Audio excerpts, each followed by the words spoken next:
You are watching the New American Media. It's Friday, and you know what that means. It's time for the Unhappy Hour live sports radio show on thenewamericanmedia.com. Here is your host, Brian Engelman. Hello and happy Friday, everybody. Welcome. Thank you very much for joining us. This is Brian Engelman. You're listening to thenewamericanmedia.com because the news always matters. Thank you very much for being a part of this unhappy experience here at the Unhappy Hour. It's where Cleveland sports fans get together and talk about all the great times that we never had with the Cavs, the Indians, the Browns, okay, the Buckeyes, but that was Columbus. It doesn't quite count. But today, the news does not involve Cleveland. Today, it marks the end of the Dwight-Mare. The Dwight-Mare. That was the best little nickname we could find. The Dwight-Mare. We're going to talk to NBA scout Zak Baris. He's a lifelong Cleveland sports fan and NBA scout, so he really brings an interesting perspective. He understands the core of why we do this show as an embattled Cleveland sports fan. But he also works in the world of the NBA, and he's very close to all of the transactions. He's going to break down the trade for us in just a moment. I want to take a moment and thank our sponsor for this segment. It's called 3 Black Cats. If you want to support the New American Media, go ahead and take a look at this website. The number 3blackcats.storeenvy.com. That's the number 3blackcats.storeenvy.com. Tribal belly dance accessories, homemade, handmade, organic herbal products, hidden book boxes, really cool earrings. Just take a look. There's good stuff for guys to get. There's good stuff for girls to get. There's good stuff for girls to get guys, and good stuff for guys to get for girls. So really, anybody can go on the number 3blackcats.storeenvy.com and take a look around. My dad taught me something. It was always, when you find something cool, go buy a few of them. As long as it's not milk or eggs or ice cream or something that'll go bad. Buy a few of them. Put them away somewhere. Put them in a box. Put them in a drawer. And when there's a birthday, when there's an anniversary, when there's an occasion, someone's graduating and you didn't get a chance to go to the store. Well, you have a few cool things sitting around for the express purpose of giving them to people. It's a really cool idea. You'll never be scrambling again. Go ahead and take a look at the website, the number 3blackcats.storeenvy.com, 3blackcats.storeenvy.com. Well, without further ado, we're going to reach out to our buddy, our good pal, Mr. Zak Baris, so we can talk about the Dwight-Mare and kind of break it down, see who are the winners, who are the losers, and what does this mean for teams and their free agents moving forward, if anything.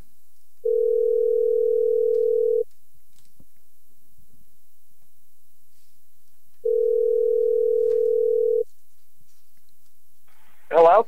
Hello, Zak. It's Brian with the NewAmericanMedia.com, and you are live on the air. How you doing, sir? Good. Well, how about yourself? I'm living the dream. Finally got an end to the Dwight-Mare. Finally, this story, it seems like it's coming to a close, and you're our NBA guy. So, Zak, let's talk about it. What are the details of this Dwight Howard trade? Who wins, who loses? Okay, so Dwight Howard will be heading over to the Los Angeles Lakers, along with, I believe, Chris Duhon.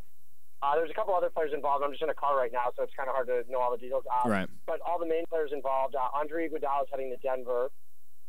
Andrew Bynum is heading to the 76ers, and Aaron Aflalo and Mo Harkless will be heading over to the Orlando Magic with a bunch of draft picks. So I like the trade for three teams. I love the deal for the 76ers. They got Bynum. They got a center they needed. Before they had Spencer Hawes would have been their starting center going into the year. You can't have that. He's granted he's a decent player. He's more of a six-man, second center type.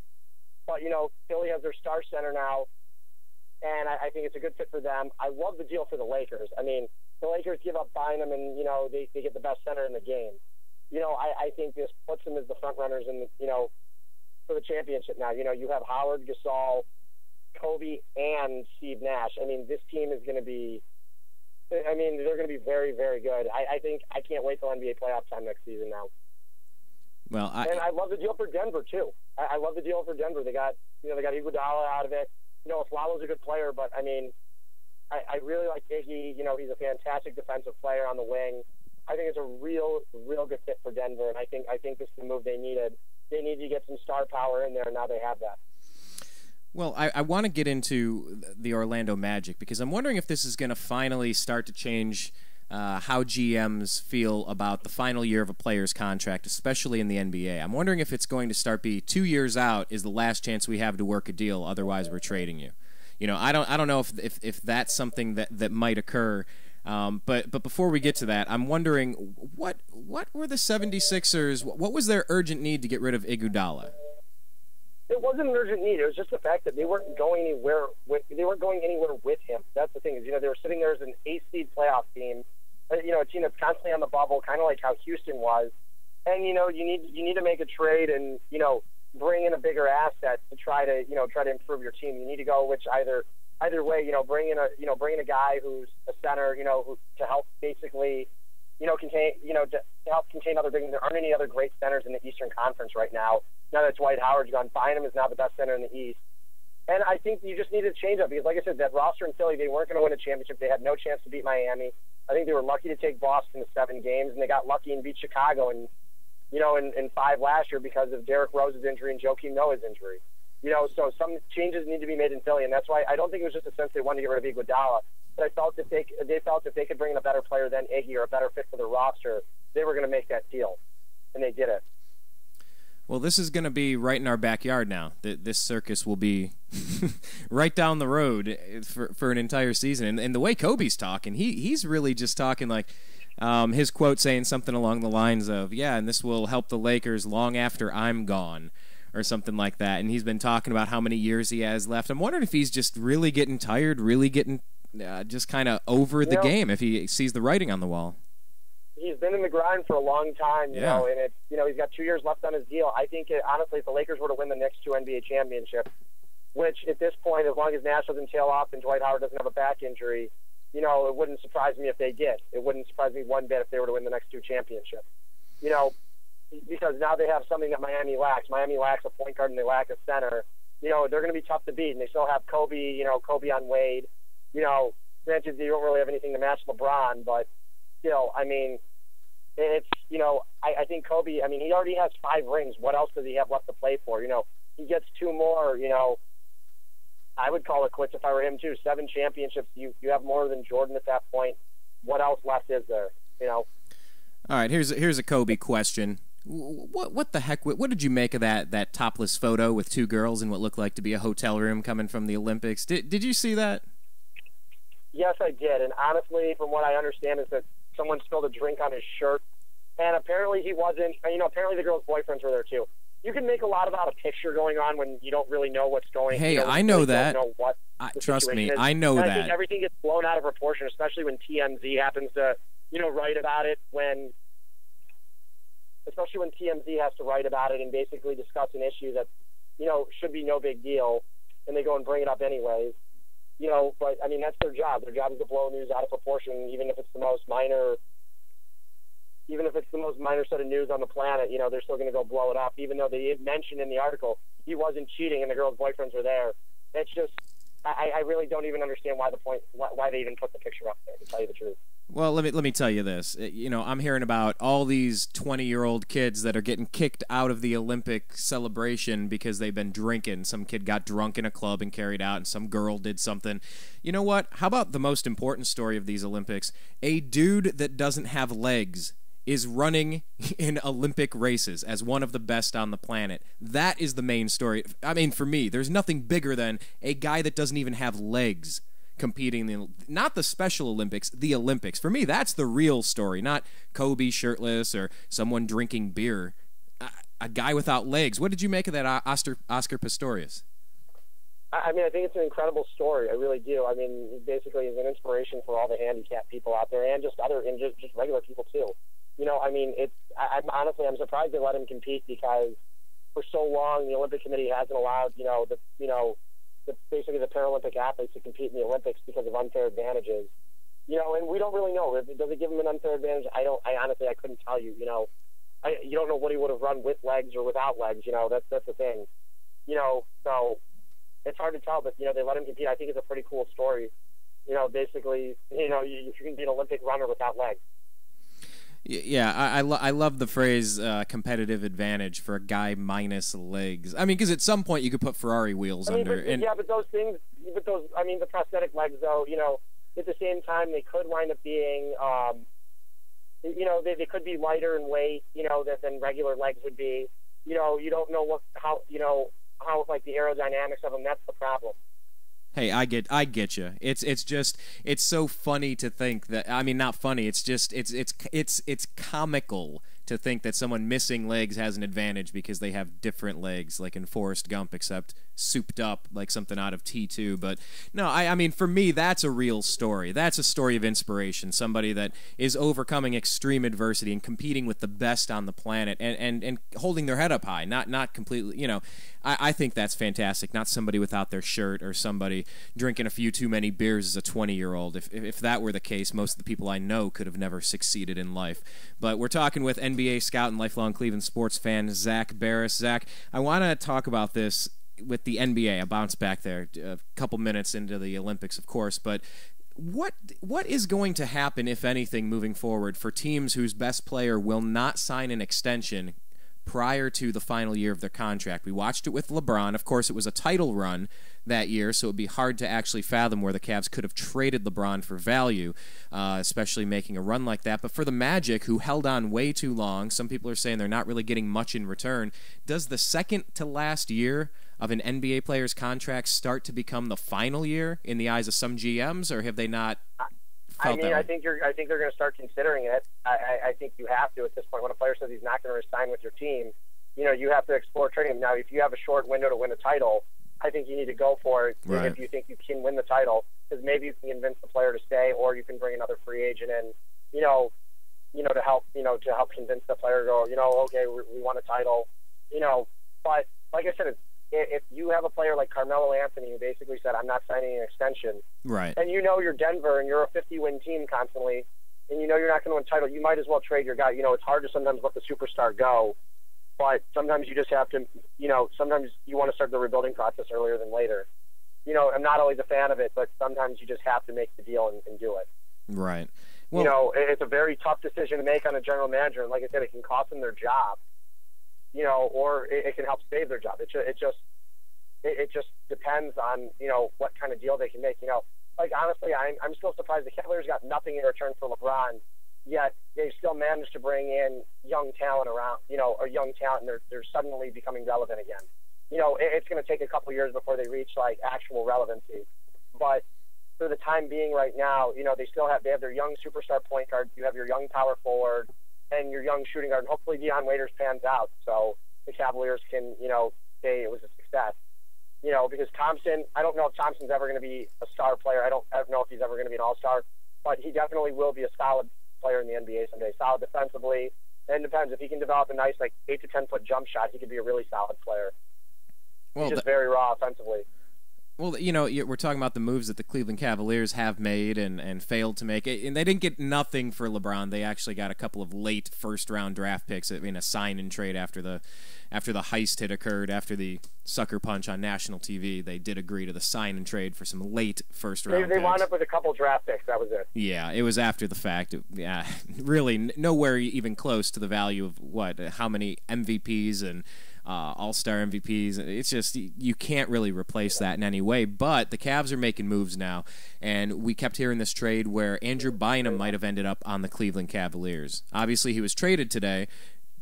Does that change how likely it might be that Andrew Bynum could wind up in a Cavalier uniform in the following year?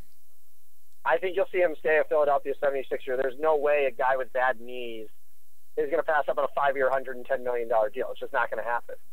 I think he would have almost re-signed with any team, maybe other than the Charlotte Bobcats, with a 5-year deal. It's hard for a guy with knee problems who might have to retire by 29 or 30 to pass up on $40 extra million. I mean, I wouldn't. I mean, would you? A bird in the hand is worth two in the bush. It's nice to think of all of those potentials, but when you have cash in your hand and you got to risk it all. That's not a risk that I enjoy making. I like to take a nice payday and call it a day. When I've been in casinos and you have a nice moment or two, I take a breath. I take stock of what just occurred and say, you know what? I'm going to walk away and say I had a good day today. and I'll keep that. No, I couldn't leave $110 million on the table. So for a Cleveland Exactly. Cavalier fan, is this a bad trade for Cleveland? Are Cavalier fans supposed to be like, oh? I don't know how realistically, like I said a couple weeks ago, I said in Cleveland, when we were talking about the deal, you said what percentage does it have getting in? I said right. Probably around 30 to 35%. Do I think he would have re-signed in Cleveland if they offered him a max deal? Yes, I do. I think, like I said, I think he would re-sign with most teams if they offered him a max deal. But like I said, a Philly, don't forget he's from New Jersey. Philly is, some of the suburbs of Philly are part of New Jersey. He's right down the road from where he's from. It's the closest NBA team to his hometown. It would not surprise me if he stayed. I mean, honestly, I'd be more surprised if Andrew Bynum left Philadelphia. I think that's why Philly pulled the trigger on the deal, because they're pretty sure he'll resign. Okay, well, then that being the case, let's talk again about Dwight Howard. Everyone's kind of, here are two different camps. I liked what Colin Cowherd had to say earlier today on The Herd. He was talking... I can't stand him personally, but okay. Well, I don't know him personally, but from the show... I like how he was kind of saying that there's this envy thing going on where oh, that person's rich, that they took from me, and this class warfare type of thing. And he said, you know what, for people talking about the Lakers saying, oh, it's just the Lakers, the rich getting richer, he's like, they worked harder. They've been trying to get Dwight Howard to Los Angeles for probably a year and a half. They've really been pursuing to try to get something done. And but for me, I see it as just another situation like I've seen in Cleveland so many times, where Cleveland becomes the farm system for a big league team. Here you go, Yankees. Take CC Sabathia. We only groomed him. And baseball, that's strictly on the ownership, though. I blame the ownership. Look at Detroit. Detroit's in the same market as Cleveland. They have an ownership group that cares about the team and spends the money. It's not like Detroit is in a better economic situation than Cleveland by any means. Right. Their owner cares about winning, is willing to spend the money on the team. That's why they have Miguel Cabrera. That's why they were able to trade for him a couple years ago. The Indians had a deal on the table where they would have had him, and, they were afraid they wouldn't be able to re-sign him. They didn't want to give up Adam Miller. That was the one thing I always didn't like about Mark Spires. He was never able to pull the trigger. So I'm almost sick of hearing the farm system argument in baseball, because smaller market teams can compete in baseball. You watch the St. Louis Cardinals do it. St. Louis is a smaller city than Cleveland. The Cleveland metropolitan area is much larger than St. Louis' metropolitan area, to say that. Like I said, Detroit's on harder economic times than Cleveland. They manage to compete every year and have a $100 million payroll and above. And there are, Cincinnati just re-signed Joey Votto for over $20 million a year. You would never see the Indians do that. So I don't like hearing that argument in baseball. Basketball is becoming a little bit different because all these guys want to play in big market cities. Baseball players just go where the money's at. They strictly just go where the money's at. Whether they don't care where the money's in Milwaukee, whether it's in Miami, whether it's in New York or Cleveland. I think it matters. I would say I think it matters if it's the Yankees. Well, I think it matters if it's the Pinstripes. I mean, I think with the Yankees, but I think with other teams, with the LA Angels or a team, like the Detroit Tigers, people are going to go for the money in that situation. People do go for the money. It happens. The CBA in baseball, and the Players Association basically forces guys. CC Sabathia did not want to sign with the New York Yankees a few years ago. He did now, but he did because it's basically the pressure. When they offer you a contract like that, there's so much pressure of passing it up because they want they want the market on the deals. They want players' values to be higher. So that's why they basically force you to take the higher deal. Okay. In that situation. All right. So that's why in baseball it's different. Basketball, these guys are being offered the max amount of money they can get, and they're still going elsewhere and playing because they don't want to play in the smaller markets because they feel their brand will increase in a bigger city, which isn't necessarily true nowadays with socialized media and global media with the way it is. You can play in a smaller city. Granted, I think Kevin Durant, if he was playing in a bigger city than Oklahoma City, his marketability would be a little bit better. Even if he was playing in his hometown of Washington, D.C., in a bigger city, I think it would even be better in Cleveland. Don't forget, Oklahoma City is the 46th largest media market in the country. And, there isn't much marketability there. They only have one professional sports team. It's still, people didn't need, a lot of people, the casual basketball fan, I'm not talking about a true fan, but the casual fan who just goes, I'll tune into an NBA Finals game, doesn't really know much about Oklahoma City until this year because this is the first year they were truly on. Right. This was the first year they were truly on national TV over 30 games. Even in Cleveland, LeBron has not increased his image since he went to Miami. I can tell you that right now. He was just as popular in Cleveland. He was more popular in Cleveland than he was in Miami. Well, let me ask you how you would feel about this. Imagine Kyrie Irving becomes an MVP player, and in a couple years he goes down to Miami. Imagine how Orlando feels watching Shaquille O'Neal and now Dwight Howard go to Los Angeles. Is that a similar type thing? Could you put yourself into that mindset? Because this has got to suck if you're an Orlando Magic fan. Like honestly, it's a terrible situation. Having a superstar. Basically, in the NBA, it is becoming a farm system. Like I said, the NHL, the NFL, they're not like that. Luckily, players will play in small markets. They'll play in small markets. They don't really care. Especially in the NFL. Look at Green Bay. But getting back to the issue is, it's a terrible situation. There's nothing you can really do about it. Originally they hoped the new CBA would fix this, and it just didn't. So whose failure was that, or is that exactly what David Stern wanted?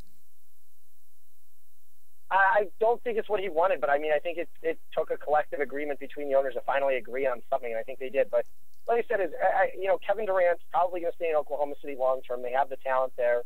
I think they're eventually going to trade James Harden a year from now. I think that's going to happen because, like I said, you just can't commit $56 million between 4 players on your roster, and be able to keep a bench with it too. And like I said, Oklahoma City doesn't pull in that much money where they can afford to be way over the luxury tax. And I don't know if Clay Bennett has those kind of funds. Like I said, in Miami, Mickey Harrison runs the team, basically for fun and not a business. It's how Dan Gilbert runs it in Cleveland, too.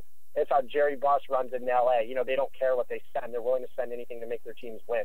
It's more of a hobby for them than it is a business. Well, let's talk about what the Lakers did. They went out, they got Dwight Howard in a multi-team trade. They gave up Andrew Bynum to do so.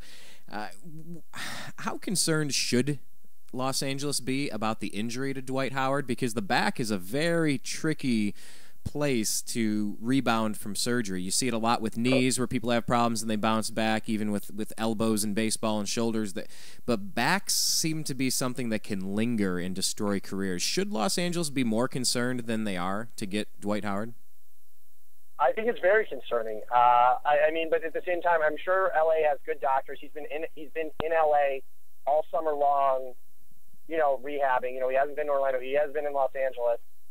And I'm sure his doctors gave a full medical report before the Lakers made this trade. So I don't think the Lakers are as worried as a common fan would be, because I don't think they would have made this deal knowing that Dwight Howard was never going to come back from a back injury. I think he'll be okay. But like you said, the back is tricky. You never know what's going to happen. And back surgery is not easy to come back from. I've never had it. I've had back pain. But I know people who have had back surgery, and it's been a tough road back. So there's no guarantee. But like I said, you just acquired the best center in the game. Hopefully you can stay that way. But, look what happened to Brad Daugherty. That cut his career short by years. Yep. Yeah, I did. Brad Daugherty was one of the league's best centers, and his career was cut in half. He didn't play, I think his last full season may have been like 93. He was only in the league around 6-7 years before the injuries killed him. We're talking with Zak Baris. Yeah, the back is a problem, and yeah, it knocked down Brad Daugherty, and I don't know. We'll see how it plays out. They're obviously saying, look, maybe they know something. Maybe Kobe told them something he hasn't told everyone else, and he's just telegraphing it outside to everybody else about, yeah, this will help the Lakers long after I'm gone. Yeah, I might just play out my contract and hang him up. He sounds tired. He sounds like he's done with this stuff. He really does. So maybe the Lakers are saying, hey, you know what? Let's go all in. Let's get an old Steve Nash. Let's get an injured Dwight Howard. Let's just make one last run with Kobe. That might be what's going on here. Do you think? I think Kobe's just tired of the whole situation. I really do.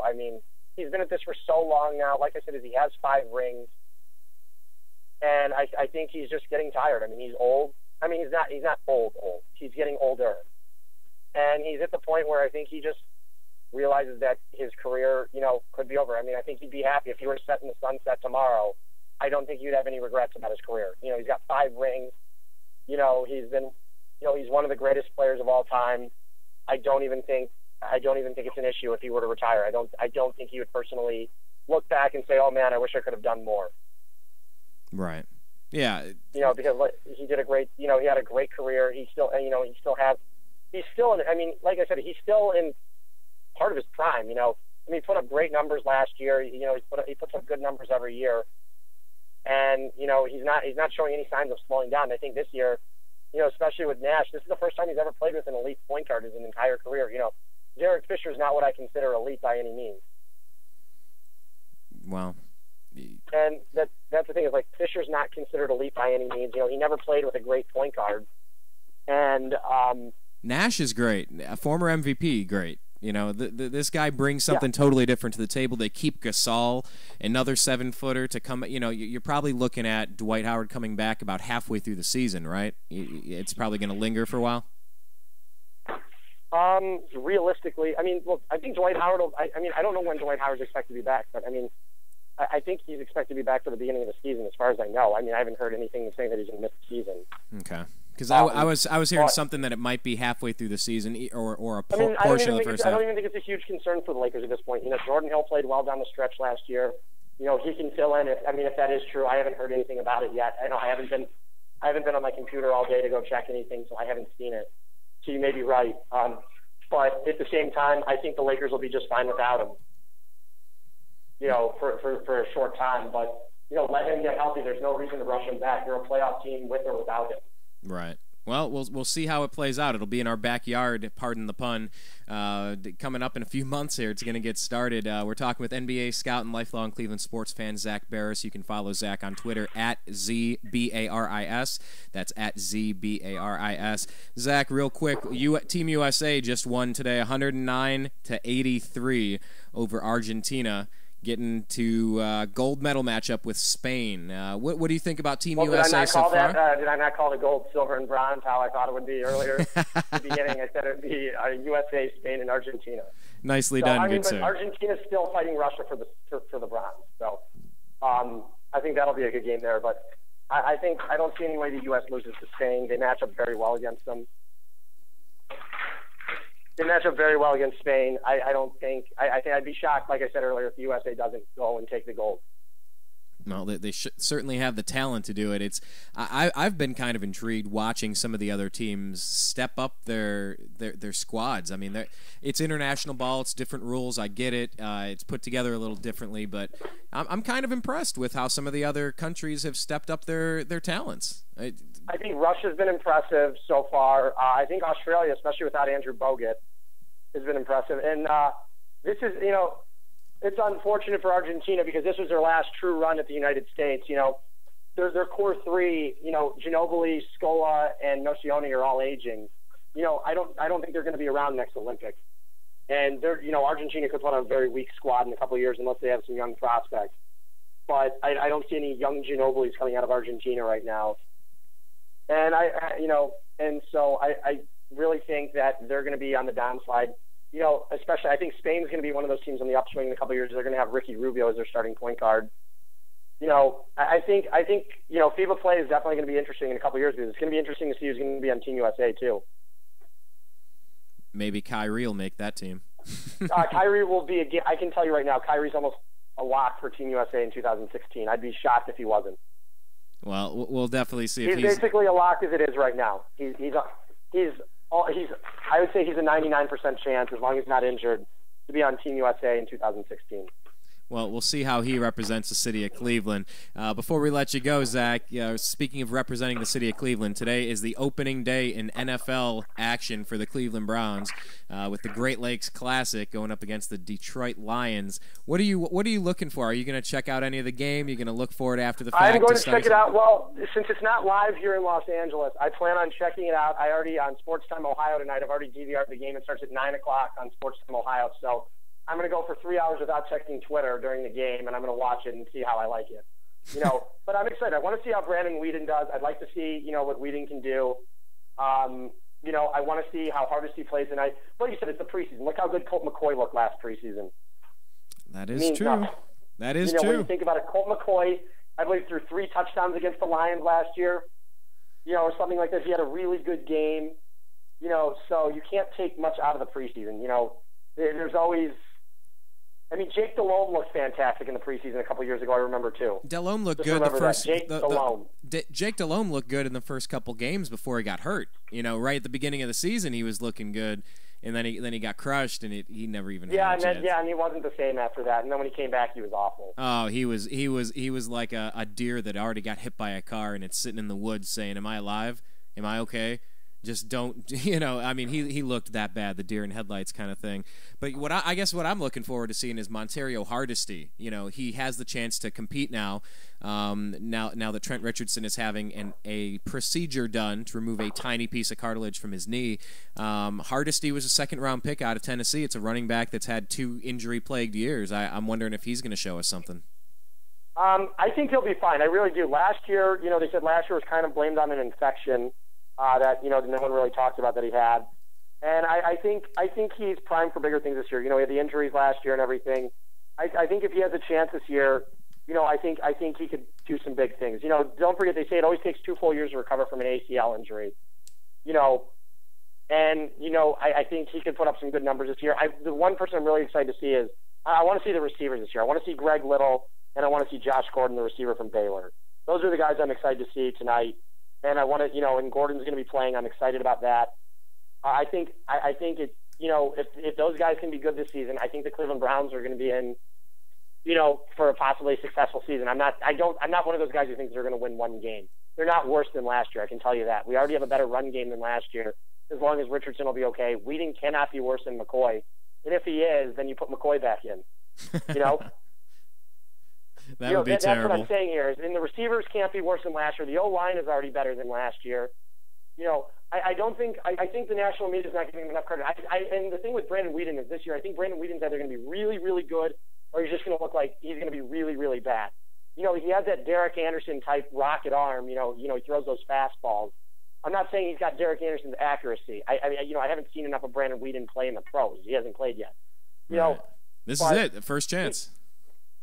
But he could put up some big numbers this year, depending on the receivers and depending on he does. He doesn't handle blitz situations well. I think you're going to see teams, coming at him, and blitzing heavily up the line. But I think when you have a healthy Trent Richardson, a guy who's great taking screens, it could really help the Cleveland Browns offense. Absolutely. So I think there's a lot of unanswered questions, and they have an offensive coordinator this year too, which I think is another big thing that really people haven't talked about. Last year was a transition year. They were coming off of the lockout. They didn't have a lot of time to prepare. They were very young. I think the Browns are going to be in for, a totally different season this year and totally different situation. I'm just excited to see what goes down because they're so young. Like I said, new quarterback, Gordon will probably be one of the starting wide receivers by week 1. You're looking at a new starting wideout. You're looking at Greg Little, progressing a year. You're looking at a new starting running back, a new starting right tackle. You're looking at all new pieces on the offensive side of the ball. Quarterback. Especially if Mitchell Schwartz can play well. Apparently he's looked really, really good in camp from what I understand.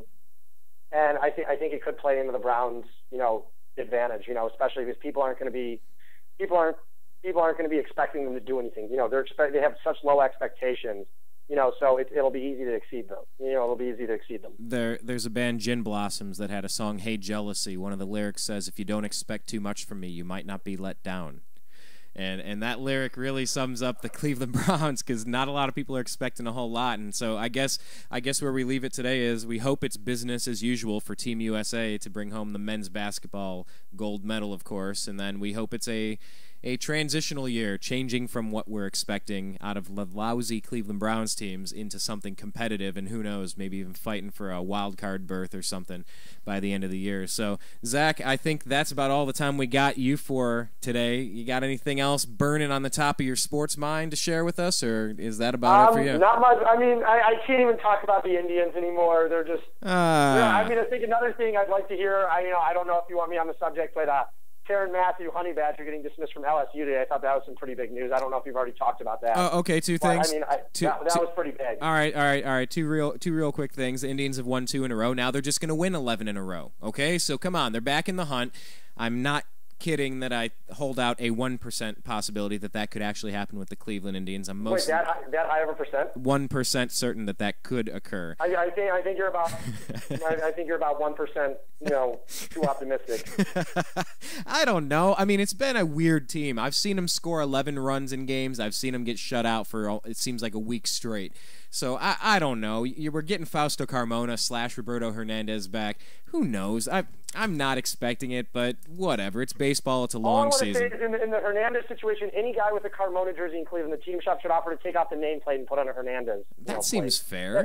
That's my philosophy. You know, we were duped into buying Better yet, here. And better yet, it's not the Indians. It should come out of Carmona/Hernandez's pay. It should be one of the stipulations. Everybody can come in and return it, and you get a free name change, $20 a pop at the tailor to put. Yeah, I think that would be fair. You know, they're letting the guy come back in. He signed a fraudulent contract. He should be in jail. You know, lying about your age significantly increases what you're worth on the open market. The Indians overpaid. I know they restructured the deal, but yeah. Honestly, for $7 million a year, I don't think he was overpaid. He was putting up numbers that a $7 million a year pitcher would be making. Well, but he's how many years older? 3-4 years older? You know, I mean, you'll pay Derek Lowe he didn't something. look 32. I mean, it makes sense now how a 22-year-old almost won the Cy Young Award in 2007. Well, Ubaldo Jimenez almost did the same thing with Colorado, and LeBron James looked about 42 when he was 16. So I don't even know how to judge how old people are anymore, especially when they're lying on their... Well, Greg Oden's younger than I am, and he looks like he's 71. 71, 72, yeah. Yeah, it's like Kyrie Irving with Uncle Drew. You don't even have to dress up Greg Oden to do the Uncle Drew. No doubt. So that's how I feel about the Indians. I really think they could go on another stretch. I mean, you've seen a weak Tigers team, a weak White Sox team that, you know, they're barely holding on to first place. The Indians held it most of the year. Yeah, but I mean, what a lousy 3-4 week run there where they lost. It seemed like every single game. But, you know, I mean, they blew it. Yeah, it was pretty putrid. But talk about LSU real quick. That's the other thing you had on your radar. Highlight the Mathieu case. Today was dismissed for drugs from LSU. What was he doing? Making drugs or using drugs? No, I mean, he tested last year. Last year he tested positive for synthetic marijuana. I don't know what drug he tested positive. Like I said, I haven't been on Twitter all day. I've been out all day running errands. You know, been busy. But like, I'm not surprised at all. You know, I just don't know how hard it is not to smoke weed. You know, I'm pretty sure he tested positive for marijuana. They did. I don't know like what they've said so far, but I'm almost positive it was. And it's just surprising how a guy, you know, you see these guys in the NFL, you see these guys in college. You know, how hard is it not to smoke weed during the season? It's not that difficult. You know, when you're making that kind of money and someone goes, you can't smoke weed, it's not that big of a deal. You know, for my job, they told us we couldn't do it. We were drug tested. I didn't do it. You know, it's not that difficult. You just don't do it. You know, you can drink alcohol. There's other stuff you can do, you know, to substitute for it. And it just doesn't make any sense to me how anybody could be that stupid. I feel no remorse for him. I don't feel bad for him one bit because you have to follow the rules. And now he's looking at FCS schools. You know, he essentially ruined his NFL career because of this. Well, this is the guy who could have won the Heisman Trophy this year. You have Justin Blackmon. This guy would have been one of the 3 front runners. Well, you have Justin Blackmon. He had his off-the-field issues, and, I mean, he was the last person to get signed because they wanted different clauses in the contract because they said, we can't trust you. You know, we drafted you, and we can't even trust you. Justin Blackmon also didn't have to transfer schools, though. You know, he managed to spend his his 3 years on the field at Oklahoma State. Unlike, you know, Tyrann Mathieu spent 2 years at LSU, kicked off the team. You know, he's going into a situation where he's going to wind up in an FCS school. You know, the same thing happened with Ryan Perrilloux a few years ago, their starting quarterback, you know, who was primed for the big time. You know, this guy had, you know, granted he had Jamarcus Russell written all over him, but Perrilloux wound up going nowhere. The same thing happened to he was the quarterback at Oklahoma. Can't even think of his name. He was the quarterback at Oklahoma right after Jason White, I believe, and he ruined his career too by accepting money at a car dealership when he wasn't actually working there. And these guys go from giving up millions and millions of dollars, you know, for one little, you know, because they can't contain themselves. And that's what bothers me so much. These kids just lack so much guidance and so much, you know, they need so much parental help, and you know, they need parental figures in their life, which obviously they don't have because their parents should be doing something about it. And it's really unfortunate to see that happen. Well, you know what? Speaking of unfortunate, you look at Joe Haden, who tested positive for Adderall, and he might be facing a 4-game suspension for the Cleveland Browns. I don't know if you saw that one. I did see that. They consider it a performance-enhancing drug for some reason, but it's something they put 5-year-olds on. I don't know how, but... They put 5-year-olds on it. I don't understand it. You know, I had ADD as a kid in high school. I don't take it anymore. I took it in high school for a little while when I needed it. You know, when I stopped needing it, I stopped taking it. You know, he might need it. You know, I don't understand. I can tell you it did not make me a better athlete. You know, I can safely say when I ran in high school and did other stuff, it did not make me a better athlete. It didn't. You mean it didn't say that improve? Out loud. No. It didn't improve your 3-point shot? No, I mean I can understand if he's taking an epi shot before every time he goes out. You know, before the last play of a game. to go block a field goal or something, I mean, that would give you a competitive advantage. But I don't know how Adderall does. There's some weird rules in the NFL. There was an assistant coach who was suspended a few years ago for apparently taking some kind of stimulant. They weren't even steroids, but an assistant coach. I don't know how you're going to call better plays by taking steroids or doing anything, but rules are rules. Yeah, I guess. I don't know. I mean, I don't know if it was a prescription or not. They haven't said anything. Yeah, I haven't heard it either. I haven't heard it either. I don't know. I mean, the guy's not making methamphetamine. I watched one of those Flip Your Home shows or whatever the hell it is on one of these channels the other day, and they bought a house at auction unseen, and then they went there, and it turns out they had a meth lab in their backyard as a garage, and on the back of their property was an alley where people pulled up. It was a drive-through meth lab. Like cooking up a little crystal. Yeah, like San Bernardino style or something. But the thing about it is, I just don't know how important much of that stuff is. Steroids is one thing, but if you're not running a meth lab, I don't know. I don't know why we're wasting. I don't know. It just kind of feels like we're wasting our time. I get you don't want competitive advantages, but I don't. Adderall of all things. We're not talking crystal meth or cocaine or heroin or something, or we're talking Adderall.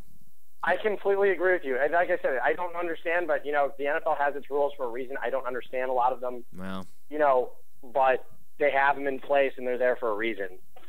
You have to be able to follow them. And some people can't do that. Okay, all right, then let's do this. I'm feeling as we let you go out the door here. Now you got me thinking about something. I don't know why this came up, but I want some predictions out of you. How many games will the Indians finish out of first place in the Central Division, or how much will they win the Central Division by? Cleveland Indians. Okay, well, option number 2 isn't realistic, so I'll go with option number 1. And I'm going to say they'll probably finish about 12 games out. Okay, 12 games out. I say the Indians win by 1. I'm not saying I'm going to put my money on that, but I'm saying I'm just saying whatever drug you're smoking right now, I kind of want some of it. I'm smoking Adderall. I am smoking Adderall. I'm baselining Adderall right now. Okay, Browns opener tonight. Who's going to win the game? It's a preseason game. I'm going to say the Browns because the Browns have 3 quarterbacks. Colt McCoy's going in as the third stringer. I think he's going to be able to put up some points. So I'm going to say the Browns will win. And Team USA. Just because of the backup quarterback situation. Okay. Well, you're saying McCoy's going to be number 3 instead of number 2? Apparently, from what I understand, he's been lining up for the third team. I haven't looked on Twitter yet to see. Oh, boy. But, Seneca Wallace is a good third-string quarterback, too. Well, we'll see how it pans out in a couple hours here. And then Team USA, final score in the gold medal match. I'm going to say Team USA 112, Spain 88. 112 to 88. All right, I'll take that prediction. Zach, I appreciate your time again today. I hope you're all settled into your new apartment. I know that was pretty chaotic the other day when we were talking. I hope you're settled back into your castle again. It's all good now. I've got my direct TV all set up. I'm good. By the way, Blake, let me tell you this, Zach. You're right down the road. We really have to meet up to check out a game sometime soon here, all right? Definitely. Yeah, let's not wait too long on that. Maybe we should go check out some NFL one of these days. But this is Zak Baris, everybody. He joins us from time to time here on the Unhappy Hour. If you want to follow Zach, he's on Twitter at @ZBaris. That's ZBARIS. Zach, appreciate your time. You take care and go Team USA. All right, thank you, and go Browns. Yeah, go Browns. Thank you very much. Yeah, Zach is a definitely one of the more learned sports fans that we speak with on a regular basis. When it comes down to stats and information, I mean, this guy is a damn near a walking encyclopedia. It's pretty impressive. Of course, when you're an NBA scout, you really have to know what you're talking about, and that's where Zach really brings his unique perspective to the table with all things NBA. And it's a big day with Dwight Howard ending up on the Los Angeles Lakers. He's going to be in our backyard playing a whole bunch, provided his back is healthy. We'll see how that goes. And yeah, my heart goes out to Orlando. Man, I'm sorry, Orlando. That's got to suck. As a Cleveland Cavalier fan, it was really difficult watching LeBron James do what he did to Cleveland. It was pretty quick, though. He ripped off the Band-Aid. This Dwight Howard thing has been pulling hair by hair by hair slowly over 2 years, so that's pretty rough, knowing that Shaquille O'Neal and now Dwight Howard going to Los Angeles is kind of like a farm system for the Lakers. That is pretty rough. That is really rough. You know, it's hard as a Cleveland Indians fan who's watched back-to-back Cy Young winners in Cliff Lee and CC Sabathia get traded 2 years in a row. Incredible. I mean, the one thing that you needed during those runs in the 90s with the Indians when they went to 2 World Series appearances against the Braves and then the Marlins. I mean, to have an ace on your roster. Man, and the Indians had a few and they let him go. Don't know what to say. Tough times. But I'll tell you what, we'll be right back in just a minute. We're going to be talking with Brandon Odell on Strictly Browns, talking more about today's preseason opener. We will be right back in just a moment. You are listening to The Unhappy Hour Sports Radio Show on the NewAmericanMedia.com. Follow the NewAmericanMedia.com on Twitter at American_Media_.